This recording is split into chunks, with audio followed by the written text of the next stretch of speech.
योगेश कदमांच्या कामाचं विरोधकांकडून कौतुक करण्यात आले। वृद्धाश्रमाच्या उद्घाटनाप्रसंगी भाई जगतापांनी योगेश कदमांचं कौतुक केले।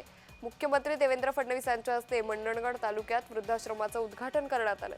या कार्यक्रमात उपस्थित राहिलेले काँग्रेस नेते भाई जगताप यांनी राज्यमंत्री योगेश कदम यांच्या कामाचं सार्वजनिकरित्या कौतुक केलं।